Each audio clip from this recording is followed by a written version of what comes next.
நண்பர்களே அனைவருக்கும் மாலை வணக்கம்.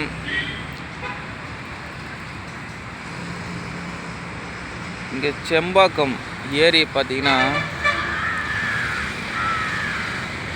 ரொம்ப பெரிய ஏரியா இருந்தது. இப்போ பாருங்கள் கொஞ்சம் தான் இருக்குது பாருங்கள். மீதி எல்லாம் அப்படியே வீடாக மாறிடுச்சு. ஏரிக்குள்ளவே வீடு கட்டியிருக்காங்க பாருங்கள். இப்போ அந்த வீட்டில் பாதிக்கு மேலே தண்ணி பிடிச்சிருக்கு, தெரியுதுங்களா? ஒரு 2 வீடு மட்டும் பாருங்கள் தண்ணிக்குள்ளே அப்படியே முழுகி இருக்குது. இதுதான் இந்த 2 வீடு பாருங்கள். வீட்டோட ஜன்னல் மட்டத்துக்கு மேலே தண்ணி முழுகி இருக்குது. ஏரி வத்திச்சுன்னா மண்ணை கொட்டி கொட்டி வீடு கட்டிடுறாங்க ஃப்ரெண்ட்ஸ். இதெல்லாம் வீடு ஏரியோட சென்டர் வரைக்கும் வீடு வந்துச்சு ஃப்ரெண்ட்ஸ். இது பாருங்கள், இந்த வீடு வந்து ஏரியோட சென்டர் பாயிண்டில் இருக்குது. ஏரி கரையிலேருந்து நான் எடுத்துகிட்ருக்கேன். வச்சு தென்னை மரம்லாம் வச்சுருக்காங்க பாருங்கள்.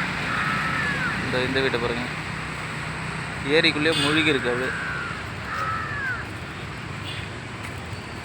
ஒருத்தர் ஏரிக்குள்ளே பேஸ் மட்டுமே போட்டு வச்சுருக்கான் ஃப்ரெண்ட்ஸ். இங்கே பாருங்கள், பில்லரே போட்டு வச்சுருக்கான்.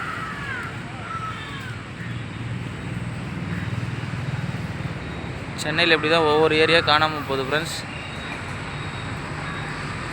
பார்த்தீங்களா? ஏரியோட சென்டரில் கட்டி இந்த 2 வீடு எப்படி மூழ்கி இருக்கு பாருங்கள்.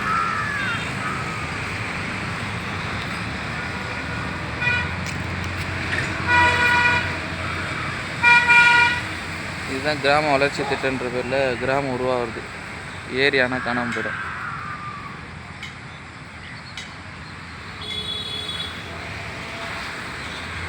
இது ஏரிக்கரை ஃப்ரெண்ட்ஸ். இது ஏரிக்கரை. ஏக்கர் கணக்கில் இருந்த ஏரி இன்றைக்கி சுருங்கி 1 ஏக்கர் தான் இருக்குது.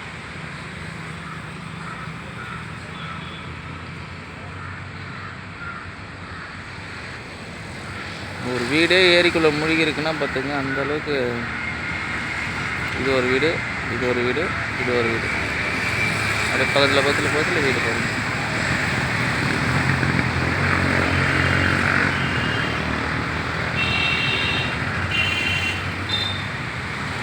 எல்லாம் வந்து பச்சை நிறத்தில்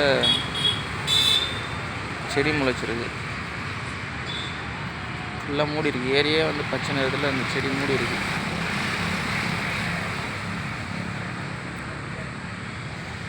தண்ணி தெரியுதுங்களா?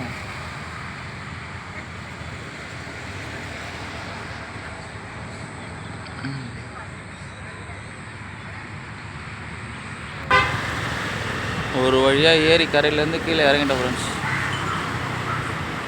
ஏரி அப்படியே ரோட்டுக்கு வந்துட்டோம்.